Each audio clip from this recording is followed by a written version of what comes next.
Women's rights groups have demanded an end to the witch hunt against the head of Britain's equality watchdog by trans activists. Campaigners claim Baroness Falkner has been persecuted by around 40 members of staff within the Equality and Human Rights Commission for backing reforms that would safeguard female-only spaces, such as toilets and hospital wards. Allegations of bullying, harassment and transphobia are currently being investigated. So to discuss this further, I'm joined by the Director of Advocacy for campaign group Sex Matters, Helen Joyce. Helen, welcome to the show. Can you tell us what happened in the case of Baroness Falkner? It looked like, well, it's been described as a witch hunt, and it certainly looks that way to me. So Falkner has been trying to do her job properly. That's her crime. She oversees the Equality and Human Rights Commission, the job of which is to uphold anti-discrimination and equality law across the UK. And there are 9 protected characteristics that are the planks of this law. And they are things like age, sex, race, religion or belief, and whether you're trans, which is gender reassignment. And there's this, what sounds like a technical question, which is whether or not sex really means male or female, or whether it means male or female as modified by having a gender recognition certificate. And sorting this out is something that Sex Matters and other campaign groups have asked for. The EHRC has been against sorting it out. It's been on the side of muddle, and it's become institutionally attached to that muddle.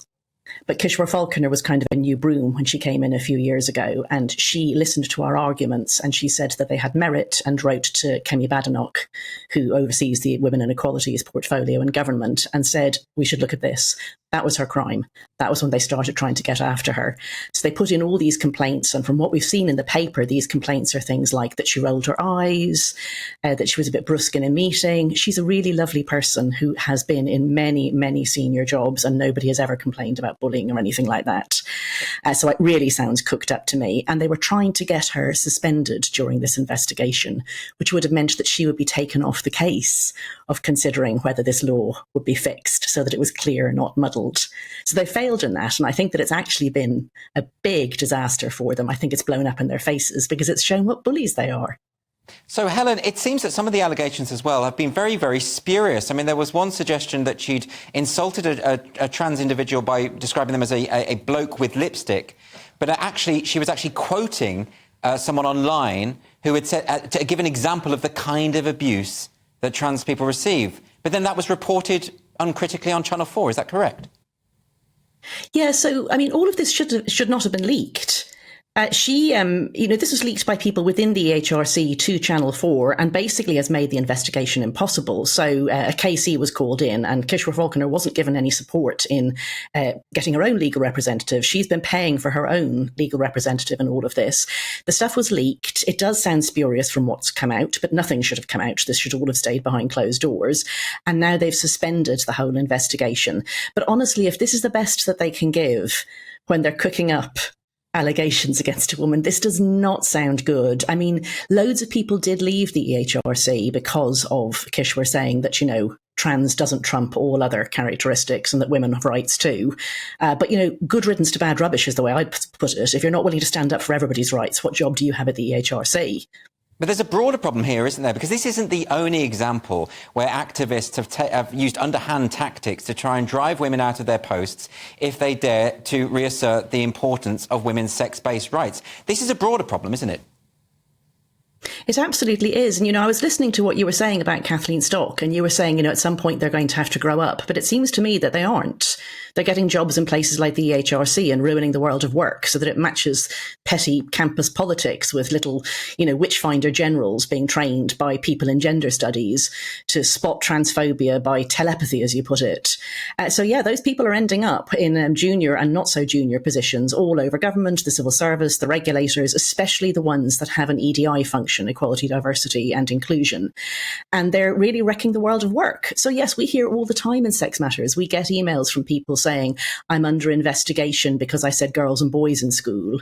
Or, we've been told that we have to change the pronouns in the school where I work for 4-year-olds when the parents ask us to.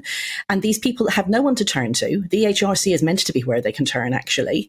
All over the country, there's this sort of concocting of evidence and going after people, weaponizing the tools that were meant to support workers and stop bad bosses from destroying their lives. These things are just being weaponized by cry bullies and toxic underlings.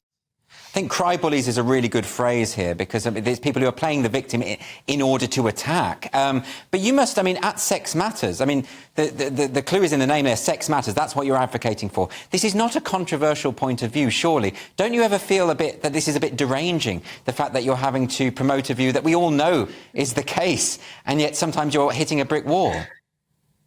And constantly it feels deranging. It honestly feels like we live in the upside down. Of course sex matters. We're mammals and we evolved, and mammals come in two types, male and female, and sometimes that doesn't matter. But when it matters, it's sex that matters, not what people say they are. This is obvious, and we can put our manifesto on half of one A4 page. And everybody knows it, and nobody pretended not to know it until approximately 5 years ago. And now it's treated like it's Nazism, basically.